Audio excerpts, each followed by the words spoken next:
Hello, everyone. I'm Larry Ridley, and this is the NFL on EA Sports. Tonight's matchup features two quarterbacks who will be trying to lead their team to victory. It's Carr's Raiders going up against Ryan's Falcons. With that, let's get you over to the Georgia Dome in Atlanta. Here are Brandon Gaudin and Charles Davis. Larry, in what is scheduled to be its final season as an NFL stadium, there's a look at the Georgia Dome here in Atlanta. Coming up, we've got what should prove to be a good one between the Oakland Raiders and the Atlanta Falcons.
Now a first carry for Latavius Murray.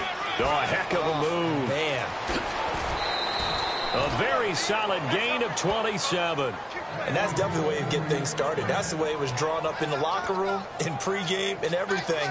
And they got it done right away, running the ball for a big game.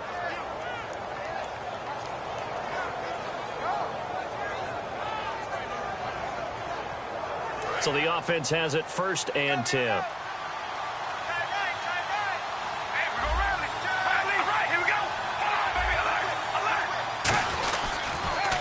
On the ground, this is Jalen Richard. He takes it down to the 42, a 5-yard run. And there's a run to be happy with. Good, solid yardage. He'll take that anytime you hand the ball to a back. 2nd down following the run.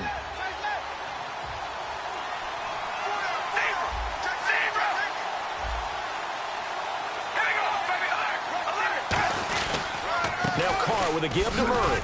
And the stop here will come at the 38-yard line. Murray had the 1,000-yard season in 2015, followed that up with 788 last year. Now, also in the mix in Oakland, you had Washington, you had Richard.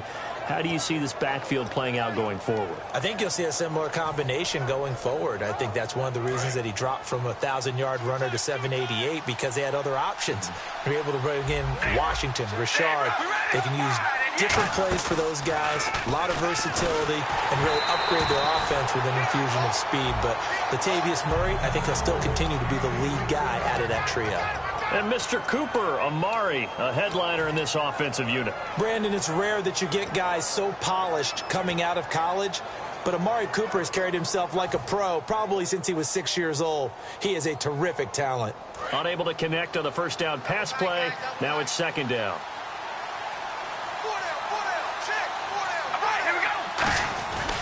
Carr turns, hands to Murray.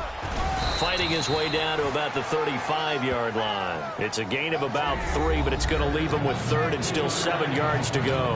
And here we go. We get to see the Falcons again on offense, a crew that last year scored 540 points, tied for 8th most all time. But my question is this, such a crushing Super Bowl loss in the offseason, does that set you back big time, or does that fuel and feed you momentum-wise going forward? It should fuel and feed you momentum-wise going forward, partner. That's exactly how it's supposed to react. And that's what you'll see in the Falcons locker room in the entire offseason. They'll talk about finishing, unfinished business, things of that nature. But we have seen where teams have not recovered from it. Remember the Rams? They got to a Super Bowl, got beat by the Patriots, didn't get back there again. The Broncos in 2013, #1 offense, #1 scoring offense. They didn't get back in 2014, but they did in 2015. So you can recover from it.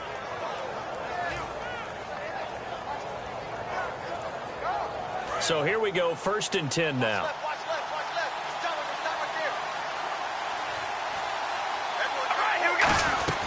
They'll run gun.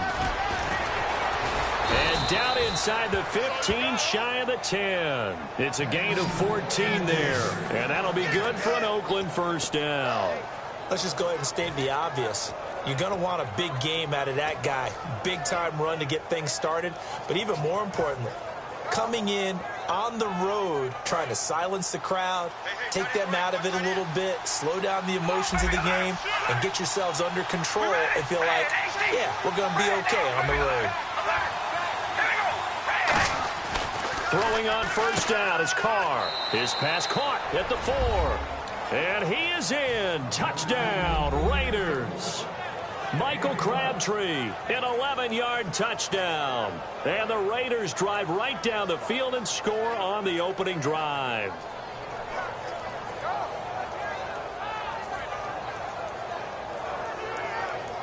Sebastian Janikowski on for the PAT.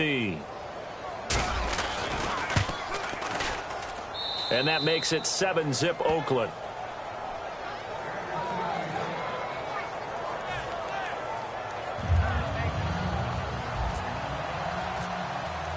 Out is the kickoff unit as they run up and send this one away. This will be taken to the back of the end zone. And he'll take this up past the 20 and down at the 22-yard line.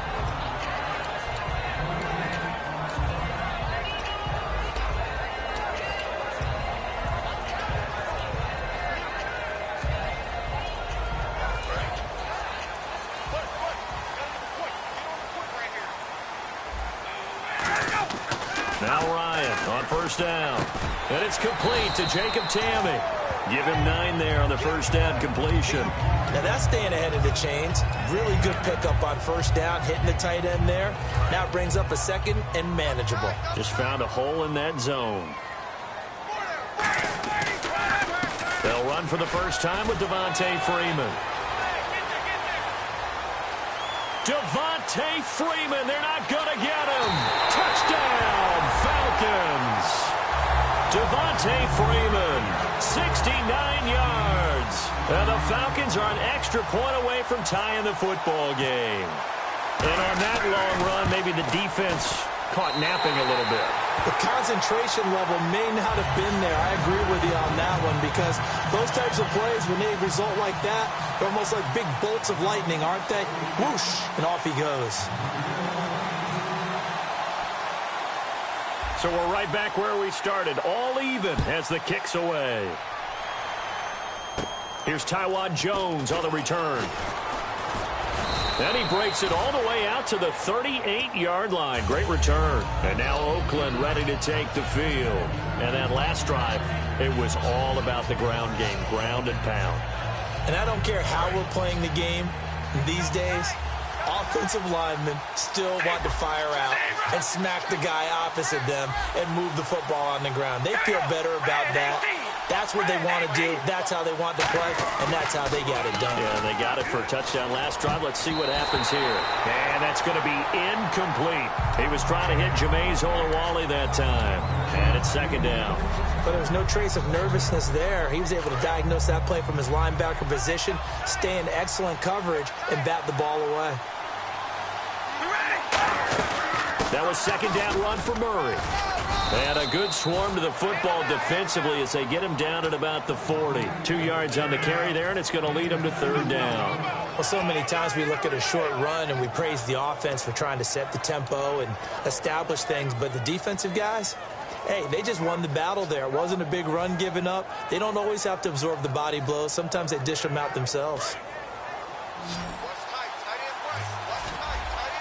And for the Falcons, 5 men in the secondary, now on third. Throwing his Carr on third down, and he couldn't hang on to it through the contact. Incomplete. Oh, man, for him to be that wide open and drop it, sometimes you have just too much time on your hands, right? You end up thinking way too much, and your hands get shaky. And yes, he's a tight end, but that's a catch he should have made.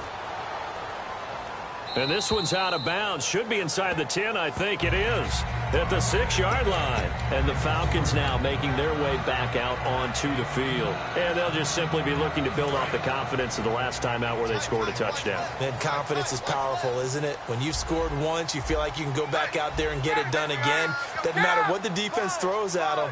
They feel like they're in a groove right now, and they want to get out there and show it. Yeah, hoping to stay in that groove here this go-around. On 1st and 10, it's Ryan. He's going to let this one go deep. That's going to be knocked away and incomplete.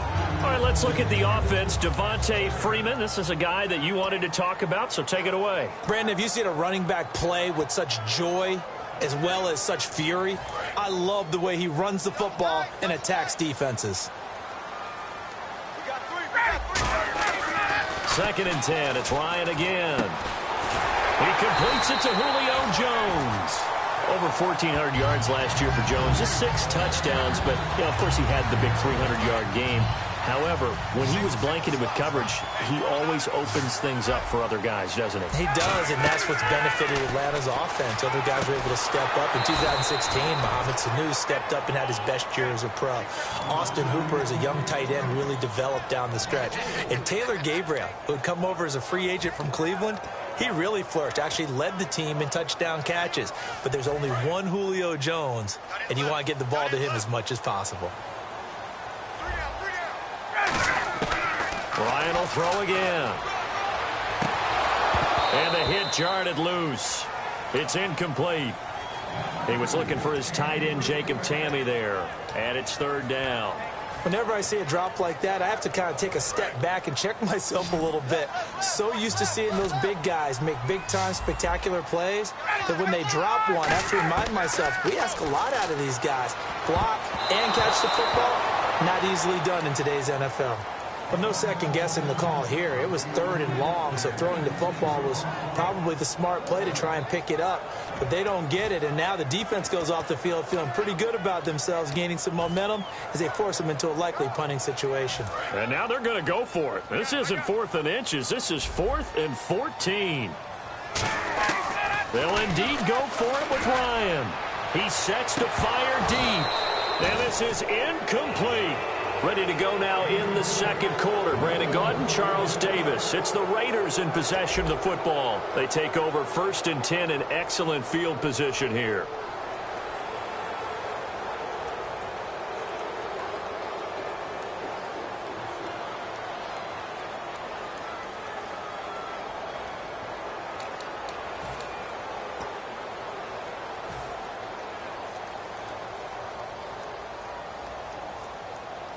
And a great spot to start this drive from here.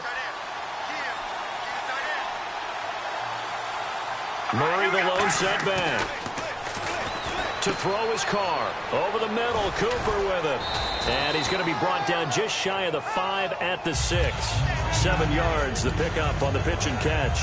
Partner, nothing complicated here. This is just a pretty simple drag route. You're exactly right, Brandon. Instead of throwing it downfield, they just throw it underneath and let the receiver do the work. They come out here in the eye. Now a give. This is Murray. And he'll be brought down right on the edge of the goal line at about the 1-yard line.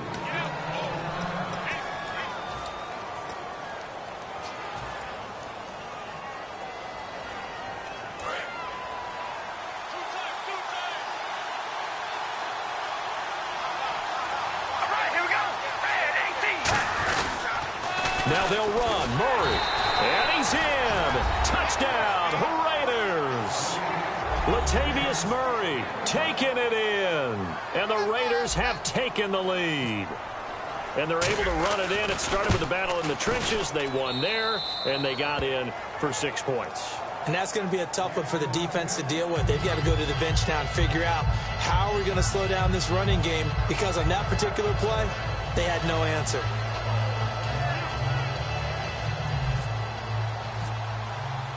Set now to kick this one away, and off it goes. This will be taken to the back of the end zone. And with the new rule, that decision to bring it out will cost him about 5 yards as he only gets to the 20.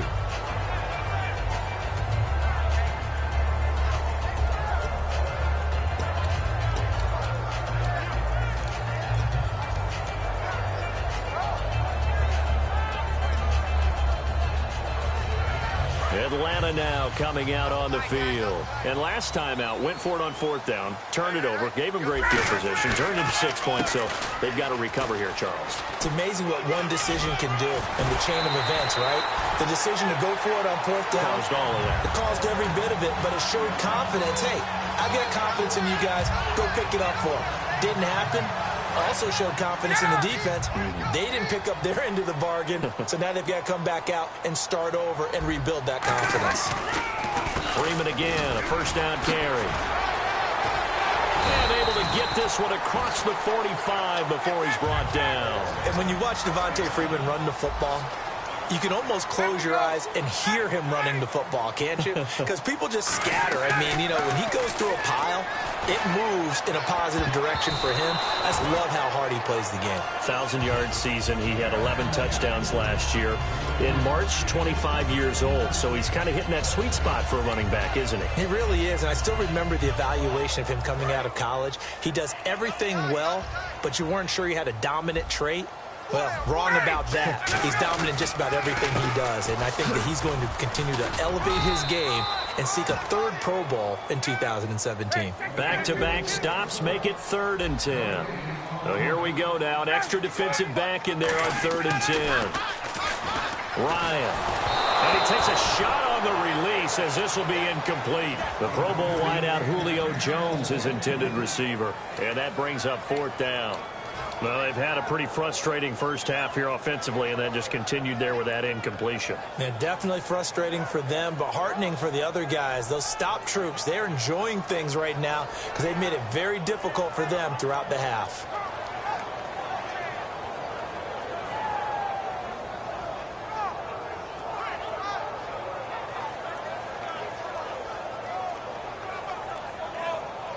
Looks like Ryan's going to stay out there. Indeed, they're going to try for this on 4th down. Now a whistle, and I think a penalty here for a delay. No, they're going to say timeout. They did get the timeout in time. They'll have 2 remaining as we step aside here in this 2nd quarter.